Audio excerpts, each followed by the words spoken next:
Christina, welcome back. Welcome back, Ellie. Such a surprise to see you here. I know, what are you doing on here? this fine evening? Oh, I know. It's actually like one of the last summer evenings, really, we're going to get. Don't It's say getting that. shorter now, isn't it?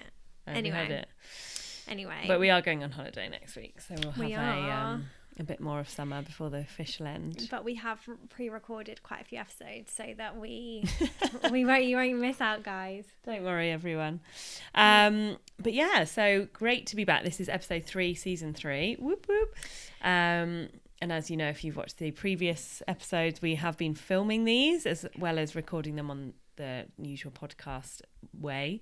So if you are listening on Apple but fancy seeing who we are and what we look like, if you don't already know, head over to our YouTube channel, which is the Corporate Dropouts.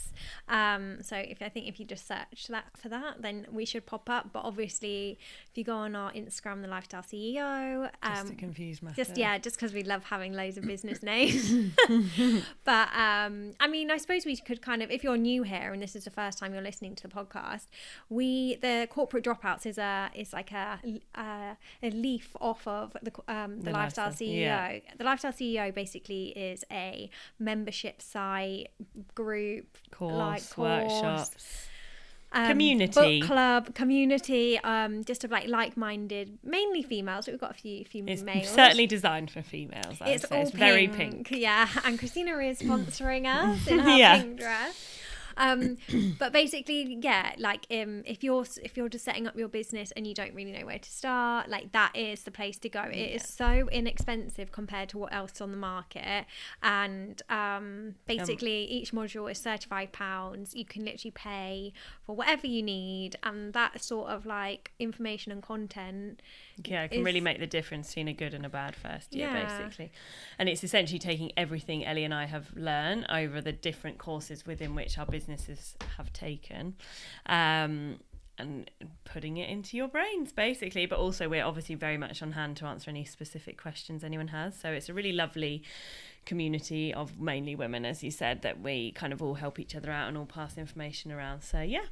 And I think, like, as we always say, we're not here telling you what to do. We're on the journey as well, aren't we? Yeah, which I love. Yeah, we are literally like going along with it. We're basically just going first, making all the mistakes so that you don't have to. Yeah, literally. So I guess like last week we touched on like crystals, reflection, goal setting. And I think like this week we kind of just like to like direct our episodes at kind of like how we have felt in the past 7 days between recording these episodes. And like you said earlier, didn't you, you've kind of had like a bit of a strange one. I guess the topic, just to set the scene, is about like the ebbs and flows of life, but like we kind of started this conversation around how business ebbs and flows. Like if you're a startup, especially, the ebb and flow of new sales, new business, whatever it is, if you're a product or a service business, can feel quite stressful for the first couple of years. Like I know even 6 years in, it's like, so August for me, and I think for a lot of businesses, is really quiet just because there's so many people on holiday. And although like our clients don't drop, like my workload drops just because there's not as much work to do. And I guess, and because it's been such a busy year, I was like, oh my God, this is so stressful. I don't know what to do with myself. And I was feeling a bit like, I don't know, it just feels a bit odd. And then I sort of thought to myself, well, actually, it's such a nice time for this to happen because it means I have been able to spend more time with my children, you know, cook really nice dinners, which is what I love doing in the evenings, and be outside, go, like we planned way more trips. So it's like actually just enjoying that ebb and flow of life is so cool. But you have found it a bit like jarring as such. Yeah. Because I think we feel like once we get into a really consistent good pattern, that's then how it should be forever. Like you've sort of reached your tick box of perfectionism or whatever we want to call it. Not that anyone's ever perfect. And you're like, right, okay, I can deal with this. I've got my routine. I've got my lifestyle. I know what I'm doing. But it's actually like life is so cyclical, right? It's like even in a monthly cycle, it's sort of like ebbs and flows in terms of how you feel, hormones for women, like everything is so cyclical. So I feel like we need to get used to the fact that we're going to feel different at different times and actually enjoy the things that brings up. So that was our big reflection, and I think you've had the similar thing, haven't you? Yeah, I've kind of like, Christina and I were talking earlier, and this is how we kind of came like upon this topic to discuss. Someone asked me the other day, like, what I do on a day-to-day basis for Untold Story, which is my lingerie brand, which hasn't quite launched yet. I'm still kind of working for like freelance people, my old work. I'm doing Untold Story, we're doing this business. Like I have a lot of like hands in different pots. That's a fingers in different pies. Oh my god, can we please keep that in there, because Ellie's like, this is going to be a theme of the podcast. Ellie's like revisions of classic sayings that Ellie just has no fucking clue what they are, and she just sort of makes them up her own. They kind of work, but anyway, everyone knows what I mean though, like hands in different pots. Yeah, I feel like there was... Why would your fingers be in different pies? I know, but you kind of mix up metaphors. I'm not quite sure which is the one that you mean. What was I? Pots. Or hands. Anywho. Anyway, moving on. We Someone digress. let us know what we're talking about. Answer below what the answer to that question is.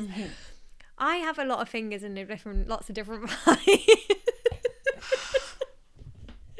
that wrong again? That even sounds awful.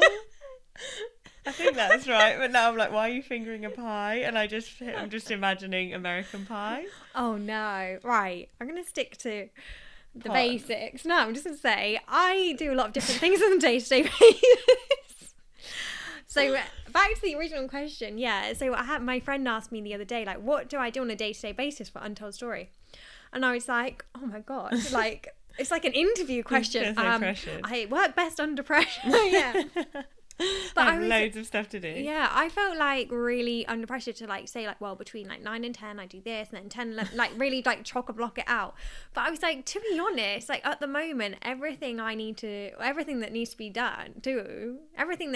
be done is like I've like delegated that to the professional person, that needs to do it, the person that needs to do it. So at the moment I'm just kind of like doing work towards the launch and, you know, looking at next season. But these are all things that aren't like... They're not time pressure. So I can just do them when I do have a bit of time.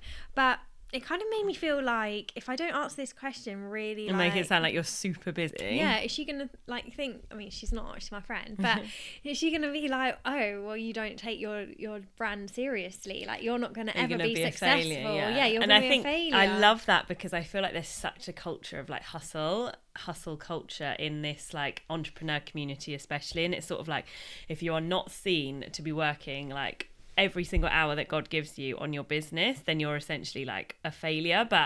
And we talk a lot about, obviously it does take a fuckload of time to grow a business. Like, don't get us wrong, you can't just live your 9 to 5 and think that's going to help. But it's also, there's this beauty in the freedom that it provides. So if you do feel like at the moment you're in a season where actually there's a lot that you don't need to do, so almost take the downtime, because in a few months it's gonna like shit is gonna hit the fan and you're gonna have to really like amp yourself up.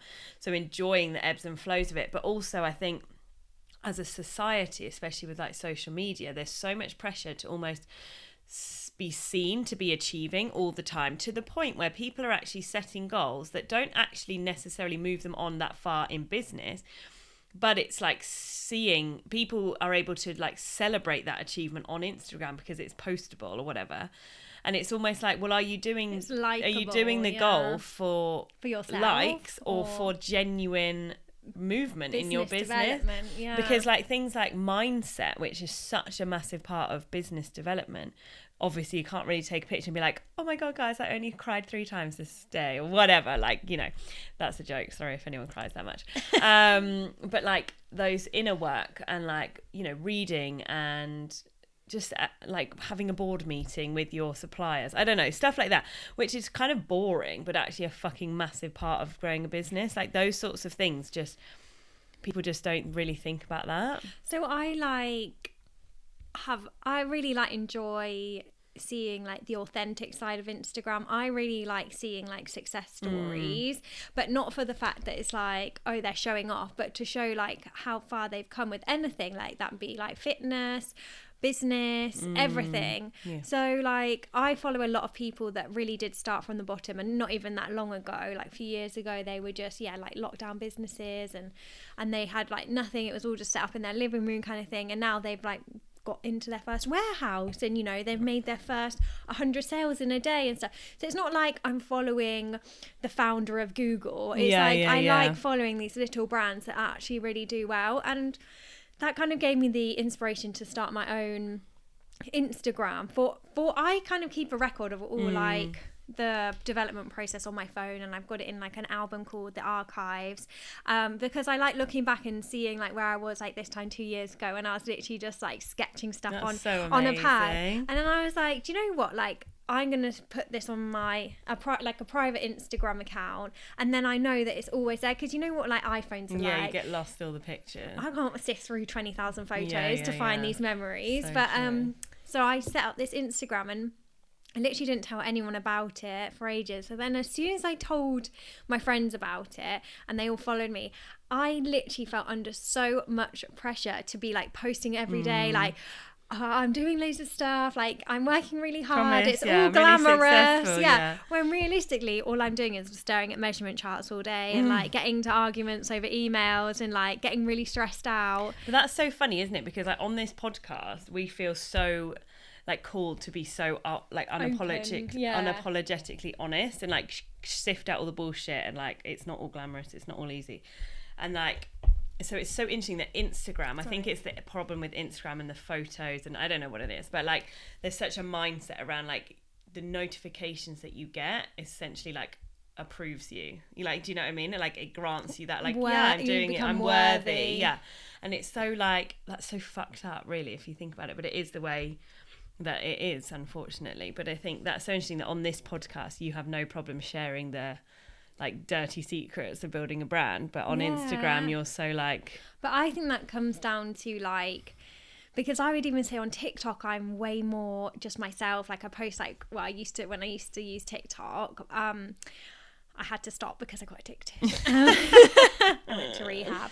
No, but you know, I could just actually be myself. I'd go on there, like, not have any makeup on, do like a stupid dance to my friend, like, I'm just like, don't care. But yeah, what is it about Instagram? Is it because we have so many more followers and people that I think it's because we make it like our portfolio of ourselves. Of our perfect life as well. Well, yeah. So like, say for instance, here's another metaphor for everyone.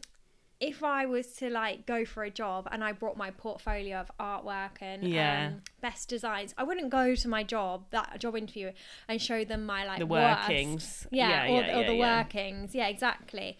So I think that's what Instagram is. It's like, here is a selection of the best parts of me looking the best and the best parts of me and me living my best life, and actually like you don't get to see the shit. Whereas like, but it's more of a self-awareness exercise then, isn't it, about like not allowing yourself to get caught up in that, like that's fine for others, but you wouldn't then go and cry at home if you had a bad piece of artwork.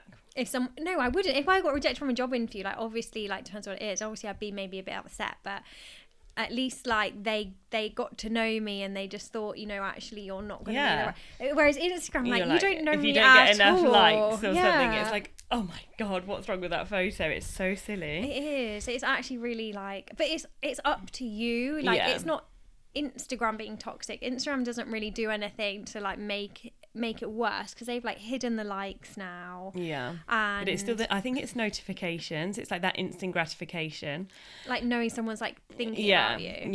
But yeah, so I guess where we were actually going with that point is about the ebbs and flows. And I guess so what you were kind of saying is like you've kind of leaned into it now and you've got used to it, but it is about like, it's kind of, and we were even speaking about it earlier, about this kind of like anxiety cloud approaching you, as in like when you're busy, we all know this, like if they say it all the time, isn't it, like when you have a breakup, keep yourself busy and it won't hurt, or like when you keep yourself busy you don't have time to think about how anxious or crap or shit you feel, and you don't really address your emotions.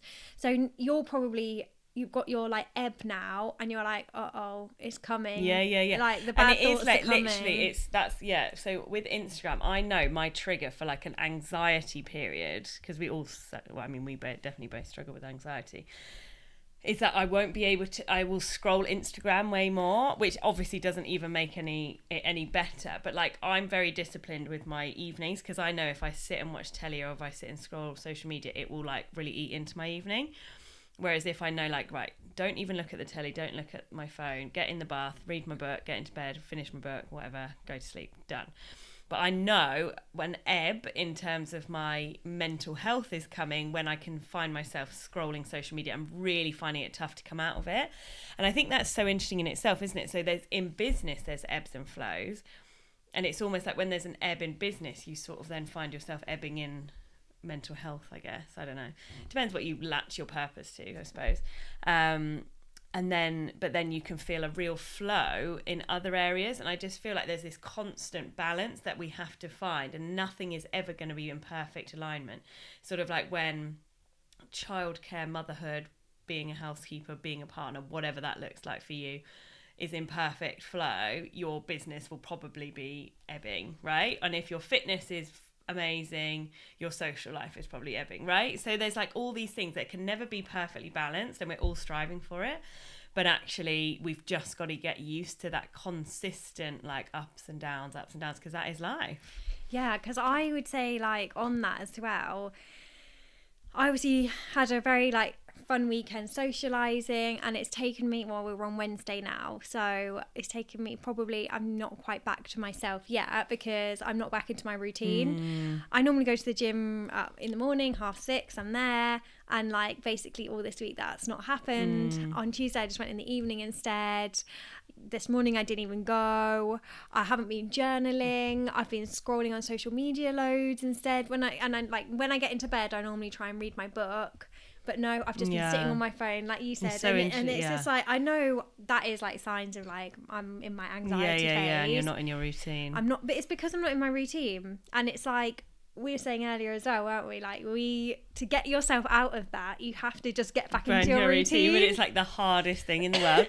And we've done another podcast on this. It's like what to do when you fall off the bandwagon. So go and check that one out. I think it's season 2 or even season 1. Season 1. But it is essentially like doing that first step. So like for me, I automate, because I mean exercise is my number one thing to get me out of anxiety. Like I was feeling so anxious on Monday, I could barely function, like I could barely breathe. And I just forced myself to go to my PT because I've got that scheduled in. And that's why I do it, because I know if I don't schedule it in, I will never go. I would certainly never go to the gym on my own. And it's like just getting to that PT session properly sorted me out. And it's like finding a way to automate everything that you know is good for you is such a good way. So like schedule a walk in your diary, schedule a gym session, book in to go with a friend to a gym, whatever it is. It's like all these things just to make your life so much simpler to make good decisions. Yeah. Because you don't want to not socialise. Like obviously you're allowed a couple of days off. Like no, you're not going to die. But it can be quite depressing. And then when you finally get out of the anxiety mode or the lack of routine mode, however it manifests for you, you sort of look back and you think, oh, I feel like I really wasted those days. So then it's almost finding like, if you know you're in an anxiety period, so if you know you've got a busy weekend coming up, and then you're like, right, I know at least 3 days of next week is going to be a bit like rubbish into productivity wise, so what can I do to rest productively? So it might be like sorting out your wardrobe or sorting out a kitchen cupboard, or you know, those little jobs that are really nice to do but don't take a lot of brain work. I think that's maybe this. I literally love that sort of stuff. Because I went to London and I was like, this is my downtime. Like I've had a really great weekend, but I don't know why. I think to like let go, you have to just like drink yourself silly. Yeah, it's escapism. And I haven't been drinking that much at all, so I'm not used to. I'm trying to keep up with my London friends that drink all the time, and I'm just like, yeah, and like no, just I can't handle it. And you know what? I was thinking like that whole time, basically, when I was down there, like I can't wait to get home and just like organise my room and like do all those, just like sort the washing out, get everything really neat and tidy, like, watch my Netflix show that I'm like nearly finished, get back into my book, get back to my journaling. So simple things, isn't it? And you're like, we all like dream of this crazy London lifestyle or whatever, not London but anywhere. We always think, oh, it's Friday, we should be going out, and then I'm like, I just don't want to go. Like I do, I love it. Like I was on a hen do this weekend and it was amazing and probably a bit more wholesome than your weekend. But I love stuff like that where you can drink but then you got to walk the next day. Yeah. Like, that was a lovely mix, and I think maybe that's it. Like we're not, and you're meeting basically new people. 21, but like we're not 21 anymore where we just want to get absolutely shit-faced every weekend. Like. No, but to be fair, like I still had quite a wholesome weekend. Like we did like an escape room and stuff, and like nice. that's the bit I enjoyed the most. So I don't know why we always have to end everything with just like getting really drunk, and you don't have to. That's just like obviously me, but you also can if that's your thing. Like it doesn't matter. Like I think the point is like we just, the self-awareness that you can develop is actually so incredible, because you just have to start recognizing these things. So like I know if I go out drinking, it's just not a good idea, basically, as a creature of extremes. So I've just really stopped that. And like even on the hen do, luckily we were with a group who were all of similar mindsets, and we were home by like 12 o'clock on the night we went out and just chilled at the house. And that's lovely. Yeah, literally, like I was stressing because I was like, fuck, if this goes on crazy and I'm like out till 6 a.m, and then I might get lost in York, like God knows where I'm going to end up. Like this is what used to happen. So Christina's grown up a lot. But it was so lovely, and I was like, right, the best, you know, we always strive to be the better version of ourselves every day, and it's like learning those little things about yourself. Like I know if I go to the gym in the morning, I'm gonna feel fucking good that day, and it's so silly, these little things, but they feel like mountains to climb, don't they? They do. So I think it is like just automating stuff as much as possible, or the 5-second rule by Mel Robbins, where it's literally like, don't even give yourself a chance to think about it. If you've got to get out of bed and go to the gym, count 5, 4, 3, 2, 1, get out of bed. And it's like instilling that habit. You'll be so much more productive because you don't even give yourself a chance. Well, that's why I love going to the gym in the morning, because I literally like wake up, I'm like, oh my God, what's happening? Throw my outfit on, and then by the time I'm like actually awake, I'm like, how did I end up here? Yeah, it's so nice. And then by the end of the day, you feel so amazing, don't you? Because you're like, oh my God, I've achieved so much already. Oh my God, yeah, I know. I think that is literally, and as I know we always bang on about exercise. We're not a fitness podcast. Elliot. No, but I just think like endorphins are huge for, especially if you like suffer from anxiety, and just like I think most people do. And even just like you have your bad days and your good days, like endorphins can make or break your day. Definitely. You have that like burst of endorphins as soon as you wake up, or like if you're in a slump in the afternoon, you go to the gym. Yeah, it's insane. It does carry you through. And it doesn't have to be like a massive session or like a big weight, like it doesn't, probably even a walk would be amazing. Like I find, but it was honestly Monday, as I said, it was such a bad day, and I think as soon as I started doing this exercise, it was like this whole thing just lifted out of me, and it was like, okay, well that's cool. I'm back, bitches. And that's kept me going every day this week, because I'm like, I want to feel that again. And it's so addictive, which is so interesting. It's not even about being strong or looking good for me at this point. It's about that mental health capacity. It's so amazing. No, that's so good. So I think there's so much to learn just about, it's kind of like accepting yourself that there are going to be peaks and troughs and have good days and bad days, but really finding a way to like help yourself feel better within them. If it's allowing, like giving yourself permission to rest, that's amazing. And finding little things that still make you feel productive, like sitting and reading a book in bed all day. Like, wow, that sounds amazing, but also it's quite productive, isn't it? Or journaling, or... I think that's a good point, because I'm not really, I think we're both the same, and I'm sure most people listening to this podcast are very the same as well. Like when we do have our ebbs, like we don't want to waste that time off just by like just lying down watching TV or something, or like obviously that's just an example, whatever you find like a bit of a waste of time that doesn't really make you feel good. Like why, when you have like a little bit of time, write down a list of all the jobs that you've just never got around to doing. It's like, I need to hang those pictures, or I really need to dust that corner in my bedroom because it's got a big things. That's cobweb. So cute. And then you can like go through, and like they're so satisfying to do, because you feel like you've achieved so much because you've been thinking about them for ages. I've got a massive list of stuff to do like that. Like I need to go to IKEA, I need to hang pictures, I need to like change sort some cushions, sort my clothes out, pack from all these things. So when you do have your down moments, just try and tick with a couple work, off. just get your list out and think, I'm going to do those 3 now. I actually love that, because sometimes like if you're walking around the house and you're really busy with work, for example, I do this anyway, I'm like, I'll go into a room, but like, oh fuck, I really need to tidy these toys up, or oh god, I need to like sort the kids' clothes out for charity, or whatever, and then it feels so overwhelming in my brain. So that's actually such a good idea. Like just have a little to-do list, life admin list that you can write down, forget about it. And then like this morning I had a couple of hours free, and I was like, okay, I don't really feel like doing all my emails, so I'm just gonna sort the kids' clothes out. And then it's like, okay, I can tick that off my list. And I love that, because otherwise it's in your head so much. You're like, oh my god, there's so much to do, and it's just like, it feels really stressful.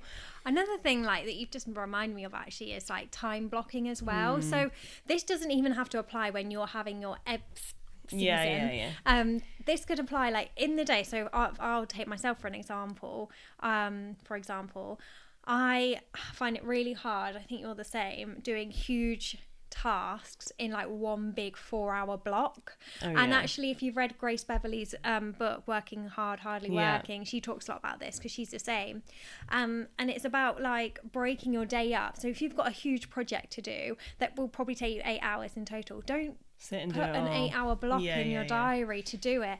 Put yourself 1 hour block, 15-minute break, tidy up toys, do something else. 1 hour block, make lunch, 1 hour block, then like go make my dinner for later. Do you know what I mean? So you can actually get those little tasks done, and it feels like you're having a break, but you're also being productive. I think that's such a good point as well, because I think, again, a lot of people, when they start out on their own entrepreneurial journey, they still feel kind of confined by the 9-to-5 structure of business in society. And actually, like, it's taken us a while, hasn't it? Because it has, and obviously sometimes you have clients that you do actually need to sit at your desk 9 to 5, but it's like you do have the freedom to design your own life. So if you feel like the morning you're really unproductive, just have that as your life admin part. I mean, I wouldn't recommend it because I seem to do this and then get sucked into admin all day.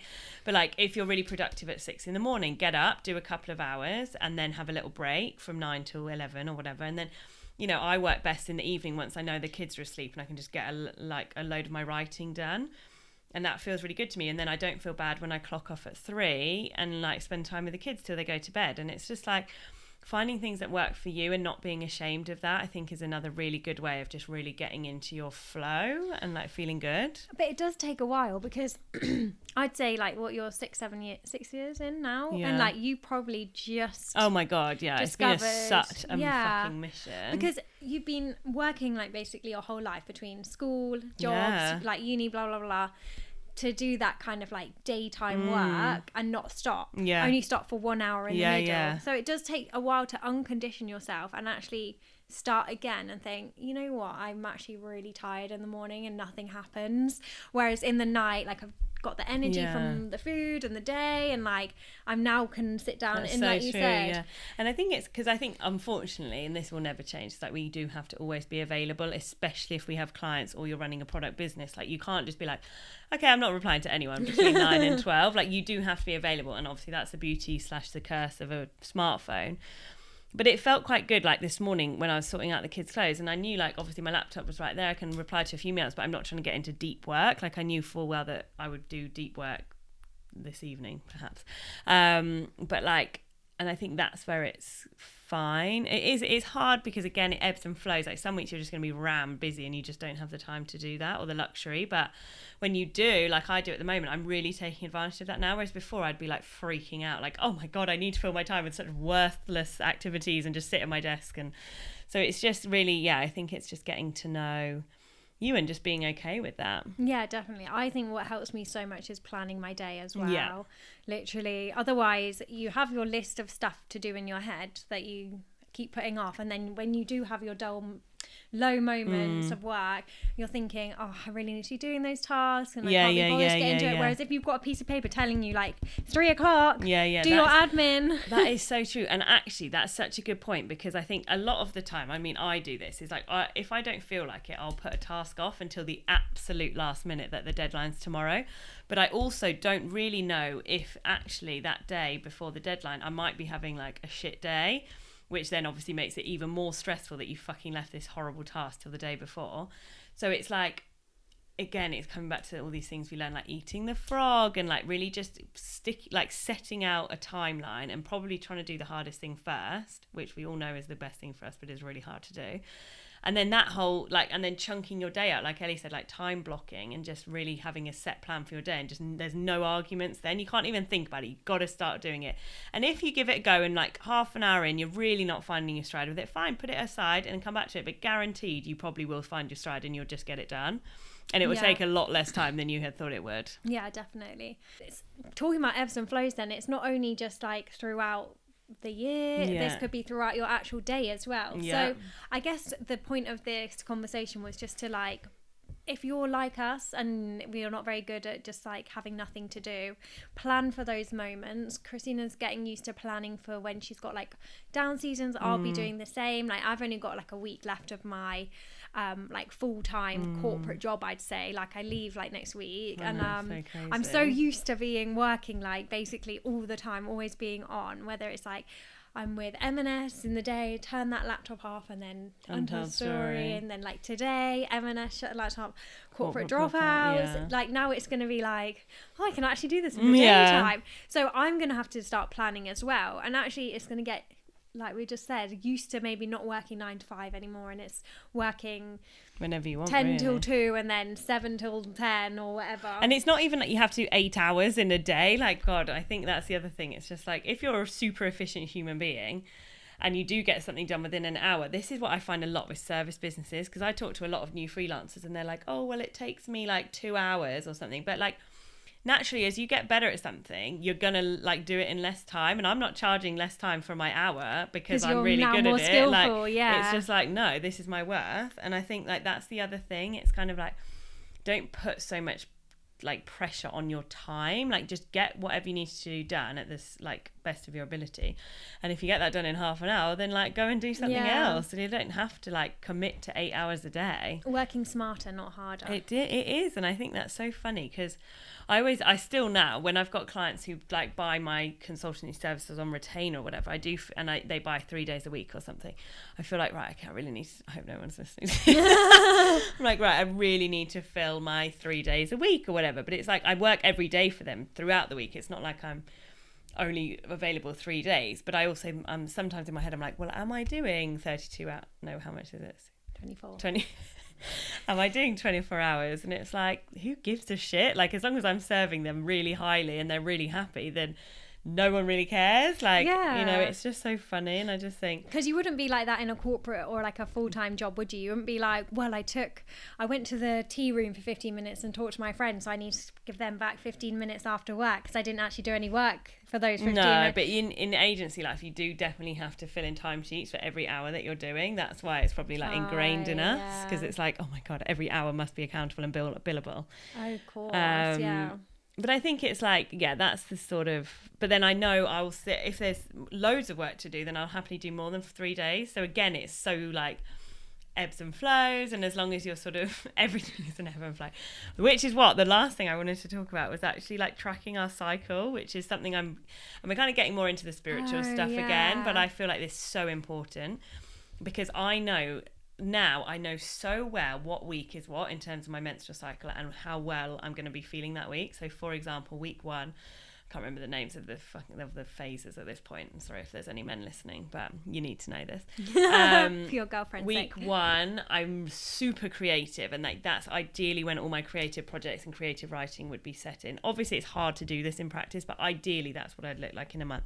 Week 2, I'm very like what's the word, like productive, so like a lot of like admin heavy tasks or life admin, whatever.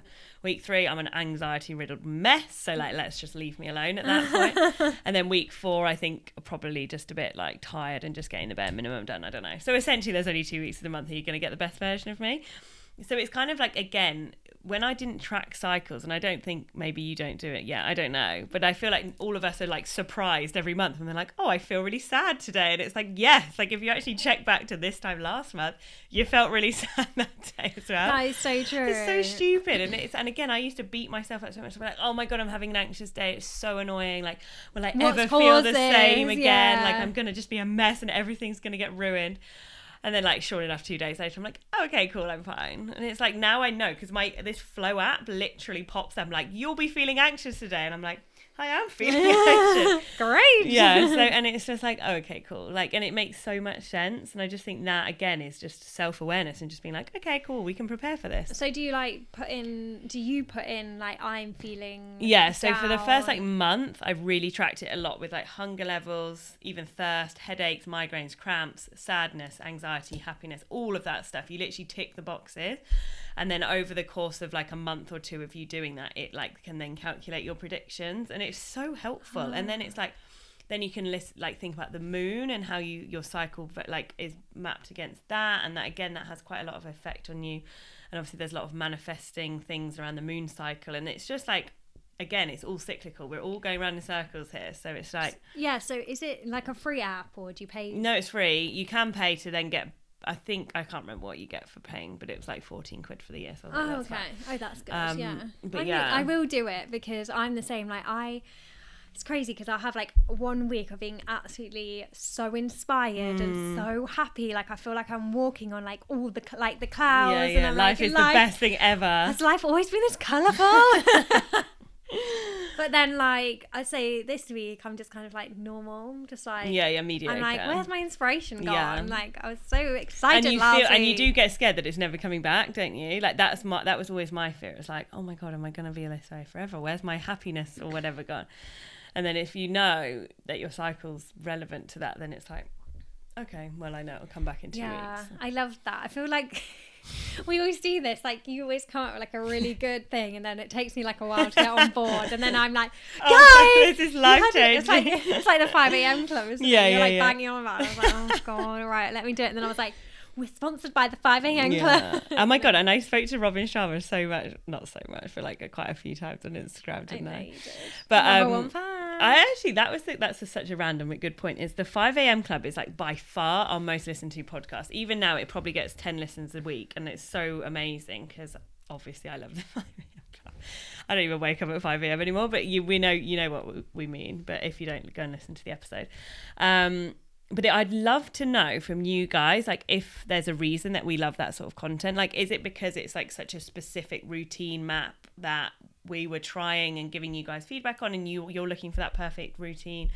Is it that you were just really interested in a book? Like, what is it? I'd love to know, because I think we can really shape these podcasts around what you want now, to hear, because we're being quite chilled about it. So, I mean, there's another book he did, Everyday Hero Manifesto, which was even better than the 5 a.m. Club, and I wonder if that might be a cool one to do. But anyway, we need to do a little book club again. But... I would love to do a book club. Yes, love it. Anyway, if you're interested in being in a book club, message us. Yeah, definitely. But yes, anyway, we hope you enjoyed this episode of the podcast. Definitely think it's useful, and I'm sure everyone is going, because you know, this sort of time of year as well is either going to get really busy for some people, i.e. the fashion industry, or like going to quieten off as we run up to Christmas. So yeah, hopefully this episode has provided you a few tools and like how to manage your maybe newfound freedom or and just your busy periods. And I think a lot of this is like, the more we talk about stuff and normalize it, the less someone's going to feel alone in it. And I think especially if you're on your own starting a business, like, it can feel scary if you're like, oh god, I haven't got as much business coming in this week or this month. And it's like, it's so normal for everyone, even if you're like 50 years into business, you know? Yeah, definitely. And like, on that point as well, if you do have a topic that you would like us to cover, if there's something that you are struggling with, of course we'll keep it absolutely anonymous, but we're happy to discuss anything that you guys want us to, because most likely we'll have been through it. Definitely. But anyway, thanks so much for listening, guys. See you next week. Bye.